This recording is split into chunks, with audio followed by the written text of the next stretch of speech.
Bonsoir Benoît Hamon. Bonsoir Karim. 3 Français ce soir, ou Françaises, qui vont vous interpeller, 2 ici et une qu'on retrouvera en duplex dans quelques minutes, sur vos prises de position politiques ou sur vos propositions concrètes. Pour commencer, je vous présente une femme dont vous avez été le ministre de tutelle pendant quelques mois, quand vous êtes passé au ministère de l'Éducation. Bonsoir Fabienne Giuliani. Bonsoir. Vous êtes professeur d'histoire-géographie dans un quartier populaire en Seine-Saint-Denis, lycée Maurice Utrillo à Stein. Ça fait 6 ans que vous exercez là-bas. Et je précise que vous êtes syndiqué également, syndicat Sud Éducation 93. Benoît Hamon, vous êtes très critique, vous, envers le quinquennat de François Hollande. Très, très critique. Mais il y a un domaine qui trouve grâce à vos yeux, c'est l'éducation. Et vous l'avez dit en meeting, on va vous écouter, à Saint-Denis, à la fin du mois d'août. L'école a fait l'objet d'une priorité budgétaire et politique durant ce quinquennat. Beaucoup a été fait. Les résultats en matière éducative, n'en déplaise à notre époque, ne sont pas immédiats. Il faut un peu de temps. Mais un cap a été donné et je propose aux Français d'intensifier cet investissement dans l'école, l'égalité et le savoir. Beaucoup a été fait, un cap a été donné. Vous aurez l'occasion de répondre tout à l'heure. Vous, Fabienne Giuliani, vous pensez le contraire de Benoît Hamon. Vous me l'avez dit en préparant l'émission, votre ressenti à vous, c'est que 5 ans de gauche au pouvoir, ça n'a rien changé dans votre quotidien de professeur en milieu populaire. Effectivement, je vais partir d'un cas... Professeur en lycée ou en collège? Professeur en lycée. Professeur en lycée, donc à Stein, au lycée Maurice Utrillo. Donc justement, c'est un lycée qui accueille 1200 élèves environ. Sur ces 1200 élèves, 6 sont enfants de cadres. Donc, ils ont les atouts nécessaires pour réussir à l'école, mais ça veut dire que dans l'établissement où j'enseigne, il n'y a pas ou très peu de mixité sociale. Or, on sait que la mixité sociale, c'est quelque chose de très important pour la réussite scolaire. C'est quelque chose de très important pour qu'un élève ne se sente pas relégué dans une société. Et donc, cette mixité, comment on fait pour la créer dans un établissement? Quand sur le territoire, il y a de la mixité sociale, dans un territoire comme Paris, elle existe, d'accord? C'est assez facile, ça demande un petit peu de courage politique. Il faut juste redistribuer les cartes dans les établissements. Mais dans un territoire comme le mien, à Stein, pour le moment, je ne vais pas faire venir des gens, donc on doit composer avec cette absence de mixité sociale. Donc c'est le deuxième volet, c'est ce qu'on appelle l'éducation prioritaire. Pour le moment, comme je n'ai pas cette mixité sociale, j'ai besoin de moyens supplémentaires pour pouvoir aider tous les élèves dans chacune de mes classes. On n'a pas de moyens, on n'est pas du tout écouté. Les lycées sont sortis de l'éducation prioritaire, ils n'existaient plus. La réforme des REP+, des REP qui a été faite, font que les lycées n'existent plus en éducation prioritaire.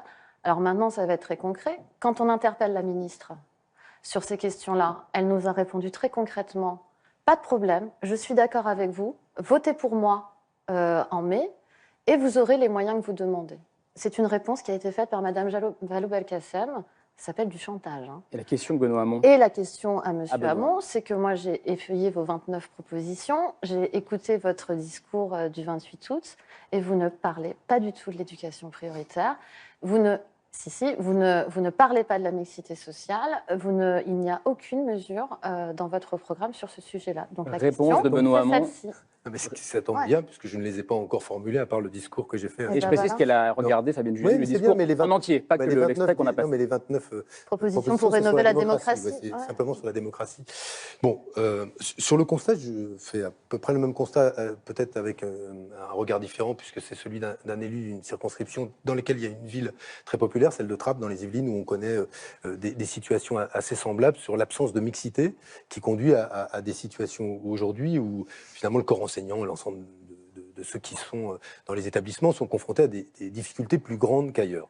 Ce qui est certain, c'est qu'on a fait une réforme, en tout cas qui a été engagée par Najat Vallaud-Belkacem, sur ce qu'on appelle les réseaux d'éducation prioritaire qui concernent les écoles et les collèges, qui permet aujourd'hui de classer, on va dire, les établissements selon qu'ils soient prioritaires ou REP+, c'est-à-dire très prioritaires. Les moyens qui sont donnés sont des moyens qui permettent davantage de travail en équipe, qui permettent de dégager du temps de formation pour les enseignants et une incitation sous la forme d'une prime qui est plus importante pour les professeurs, de façon à ce que eux qui sont confrontés à une situation plus compliquée, ils soient mieux payés. Je vais juste reprendre les chiffres qui ont été donnés. 1200 élèves, 6 enfants de cadre. Oui, mais j'ai bien compris. Sauf que... Et ça n'a pas changé sous la gauche, ça. Non, mais comment on fait sauf à revoir la carte Benoît scolaire. président. Mais attendez, Karim Ressouli. Qu'est-ce qui change? La question qui est posée, c'est aujourd'hui, quels sont les moyens donnés à l'éducation prioritaire dans les lycées? Première question, qui est la question la plus importante, parce que dans l'immédiat, si nous gagnons en mai, si la gauche gagne en mai, ce qui lui sera posé avant de repenser la carte scolaire et la mixité sociale dans les établissements, qui ne se change pas comme ça en un coup de baguette magique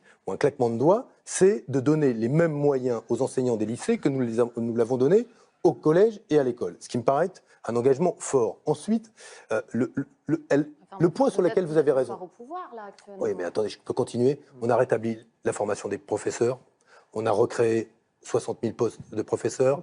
On a fait la priorité aux primaires et changé les programmes à l'école primaire. On a changé les cycles, ce qui permet aujourd'hui d'avoir une meilleure continuité entre l'école primaire et le collège. Et on s'évite d'avoir un collège peut-être à terme qui soit le petit lycée, ce qui est la pire manière de voir les choses, parce que c'est de la voir par le haut. Donc il y a des choses qui ont été engagées. Mais là où vous êtes, où moi je rejoins en tout cas la préoccupation qui est la vôtre, c'est ce qui vient de tomber avec PISA.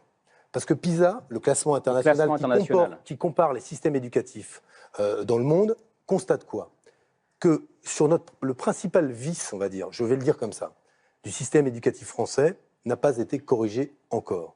C'est quoi ce vice? C'est qu'en France, nous sommes le pays où le destin scolaire d'un enfant est le plus lié à l'origine sociale de ses parents. En clair, dis-moi ce que font tes parents et je te dirai ce que tu feras toi.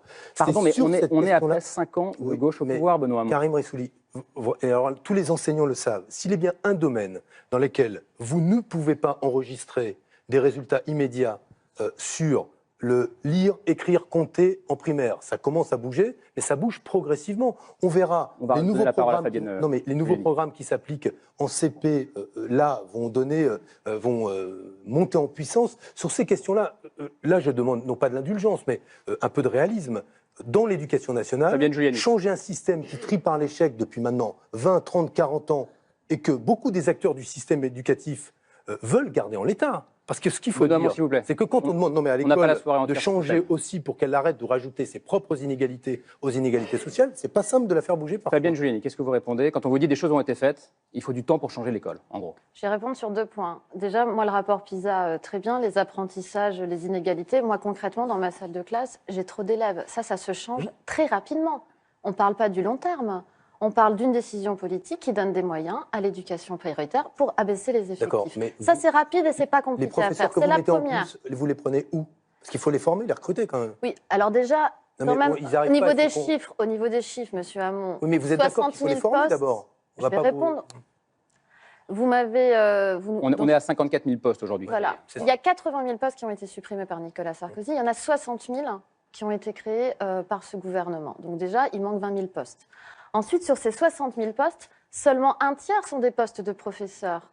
L'autre tiers, ce sont des assistants d'éducation, des assistants pédagogiques, des personnes. Ah si, vous regarderez les chiffres, je vous invite à les regarder. Vous avez raison sur un point. Non, mais c'est grave, parce que vous parlez des moyens, et il n'y a qu'un tiers sur ces 60 000 qui sont des postes d'enseignants. Vous n'êtes pas d'accord sur la répartition, mais en même temps, juste une question. Vous n'êtes pas d'accord sur le constat. Non, mais elle a raison. La question, vous êtes invité ce soir, vous êtes candidat à la présidentielle, monsieur Hamon. Oui, mais je veux juste lui donner quitus sur une chose. Moi, je voudrais juste avoir raison sur le fait que, dans des établissements, les recrutements ne se sont pas traduits, n'ont pas été perçus. On n'a pas eu l'impression que... Moi, j'ai entendu des professeurs me dire, mais ils sont où les nouveaux enseignants?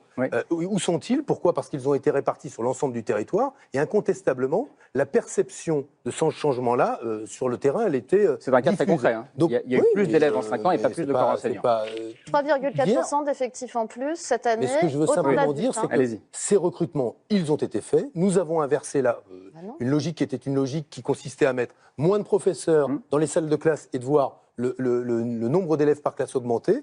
Ce que je pense qu'il est indispensable de faire aujourd'hui, c'est ce que vous dites, c'est de faire la réforme de l'éducation prioritaire, de l'étendre au lycée et de consacrer les moyens indispensables au lycée tant que nous ne modifions pas la carte scolaire pour faire en sorte qu'on puisse faire face à la somme aujourd'hui d'inégalités qui existent. Donc ça, c'est une mesure concrète. Benoît Hamon, président, le lycée entre en éducation prioritaire, comme les collèges ou les écoles. 1.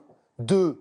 Formation continue, 3, 5, 10 jours pour l'ensemble des professeurs, ce qui suppose 20 000 créations de postes supplémentaires, car un des gros problèmes de notre système éducatif, c'est la faible formation continue des enseignants.